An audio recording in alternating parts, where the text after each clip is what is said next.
Before starting today's soft talk, I request the audience from around the world for a small favor. Journalism, independent, fearless, and unhyphenated journalism in particular, is under tremendous threat around the world. It's not only the tin pot dictators that have been targeting journalism. Political leaders, rulers donning the garb of Democrats, the champions of human rights and democracy are also targeting journalism, citizen journalism in particular. As you know, this strand of journalism is free from powerful vested interest groups. It intends to be your true voice by raising the concerns that affect you the most. That's why I request you, the audience from around the world, to subscribe to our channel that also promotes citizen journalism. Request you to comment on our presentation and be a little more generous than you have been when it comes to pressing that like button. Your support means quite a lot to us as we strive to continue on this difficult path. Thank you for watching. Thank you for listening. Let's start today's soft talk presentation, which is obviously on Nepal and the goings on in the parliament in particular after the recently held general elections.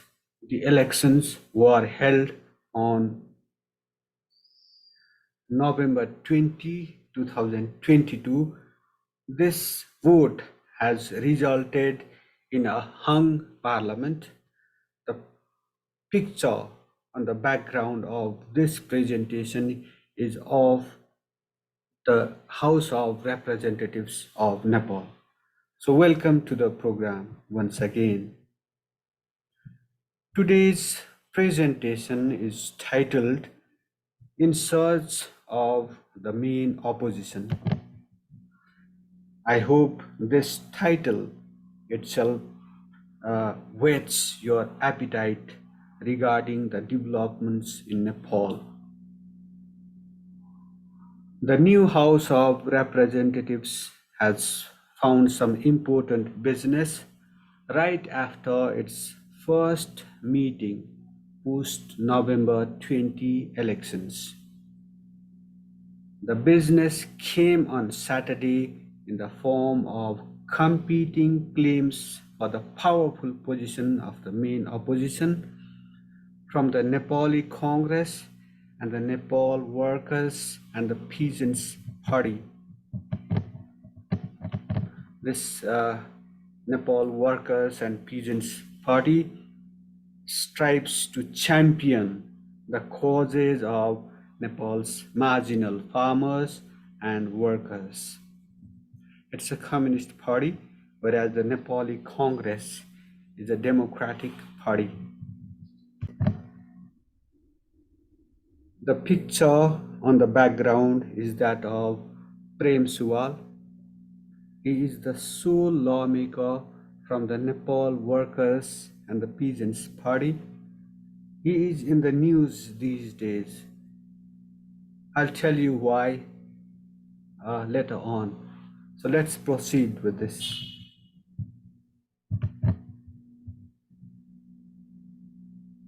In terms of numbers, the Congress the largest party in the parliament with 88 members, has a huge advantage over what we call the NWPP, that is the Nepal Workers and Peasants Party. This party has just one member in the parliament. The member is Prem Suwal, which we have on the background. But the Congress vote for the Pushpa Kamal Dahal led government in Nepal in the January 10 vote of confidence has deemed it ineligible for helming the opposition bench if legal provisions and comments coming from the constitutional legal fraternity are any guide. There is this legal provision that will be quite relevant to quote here. The Act on Salary and Facilities for Office Bearers and Members of the Federal Parliament to the 2073. It's quite a long act, isn't it? The name itself is quite long. So this act recognizes a party having 10% or more lawmakers in the House of Representatives or the National Assembly as the opposition party. Nepal has this two-chamber parliament. The one is the House of Representatives and the other is the National Assembly. The House of Representatives is the lower assembly, and the National Assembly is the upper parliament, the upper assembly. But this legal provisions comes with a rider. It stipulates that such a party should neither be part of the Council of Ministers nor should it have supported cabinet formation. A political party that is supposed to be in the opposition should have no role whatsoever in government formation, or it should not be part of any government. That's like quite understandable.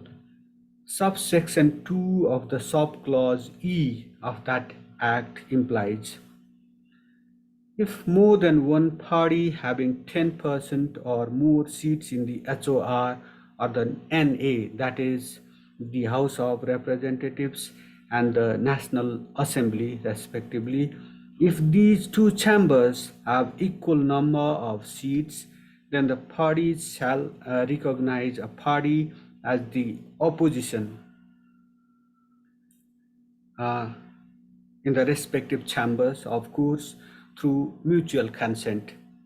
That is, for example, if the House of Representatives has more than one parties that have equal number of seats, in that case, these parties should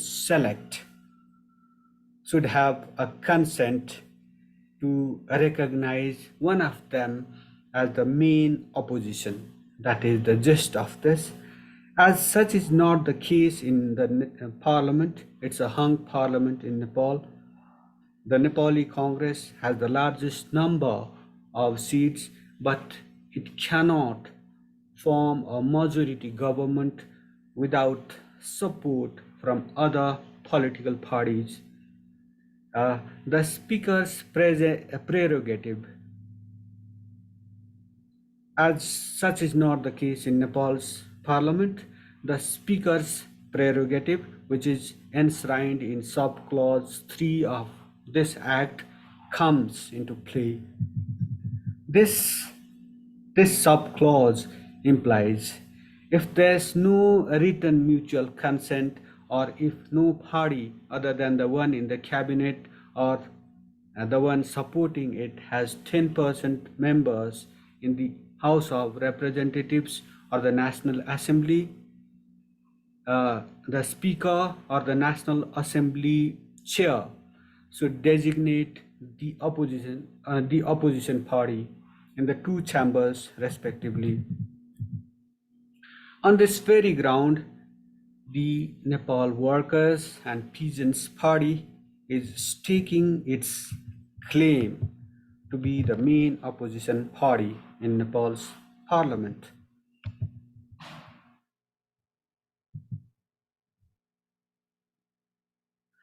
Prem Suwal, the NWPP lawmaker, on Saturday demanded in writing that the parliament declare and the NWPP the main opposition. Why? Because it is the first and the largest among the parties that did not vote for the Pushpakamal Dahal led government. The Nepali Congress, as it voted for the government, uh, that this voting weakened the prospects of the Nepali Congress helming the main opposition in Nepal's sovereign parliament, because I have cited laws that prevent a party that supports the government from helming the opposition bench. While speaking at the first meeting of the House of Representatives on Thursday, Prem Siwal demanded, citing federal laws, that parliament proceedings should commence only after designating the main opposition. Constitutional expert Bhimarjun Acharya says, by voting for the government, the Nepali Congress has lost political, moral, and constitutional basis to be the main opposition. He says that making the Congress the main opposition will set a bad precedent. Senior lawmaker and National Assembly member. He is a senior advocate and a former National Assembly member. Radheshyam Adhikari preferred not to comment on the matter, saying that he was studying the developments. All this means what? This means that the ball has landed in the Speaker's court. Responding to claims from the Congress and the NWPP for the powerful position, the Parliament Secretariat has said it will make a decision on the basis of prevailing laws and regulations. Whatever decision the Secretariat takes, it will not be without controversy. That's a given. With this, I wrap up this edition of Soft Talk. Once again, I request you to subscribe to this channel, comment on our presentation, and press that like button. Your support, it means quite a lot to us as we strive to promote citizen journalism. Thank you for watching. Thank you for listening. By the way, this presentation is based on my article published in the Annapurna Express Daily. I will also share the link to this article with you. Thank you for watching. Thank you for listening.